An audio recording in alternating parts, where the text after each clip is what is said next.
আসসালামু আলাইকুম রহমতুল্লাহ। আমি আছি আপনাদের সামনে মোহাম্মদ হাসান। আজকে আমি আপনাদের সঙ্গে আমাদের এলাকার একটা ভোট অফিস আছে। তো আমি সেই ভোট অফিসের সম্পর্কে আমি আপনাদের সঙ্গে আজকে আলোচনা করব। এখানে একটা ভোট অফিস দেখতেছেন, এটা আমাদের পুরাতন এলাকার একটা ভোট অফিস। এটার মধ্যে অনেক ইতিহাস আছে।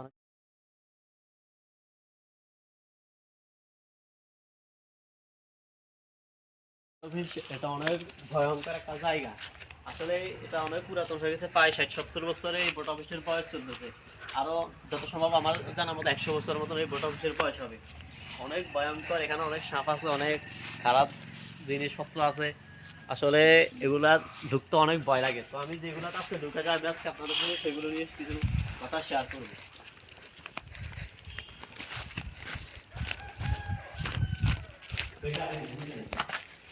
আমি ভিতরে ঢোকার মতো আমার সেরকম সাহস নেই। কথা হচ্ছে এখানে অনেক সাপ আছে। আমার এখানে বাতিজা একটা আমাকে বারণ করছে যে কাকা আপনার ঢোকার দরকার নাই, আপনি এমনি কিছু বলেন। এখানে অনেক রুম আছে। এটা অনেক বয়স, এটা একটি বোর্ড অফিস ছিল। এখানে অনেক চেয়ারম্যানরা এই বিচার করেছে, অনেক সালিশ দরবার হয়েছে। তারপরে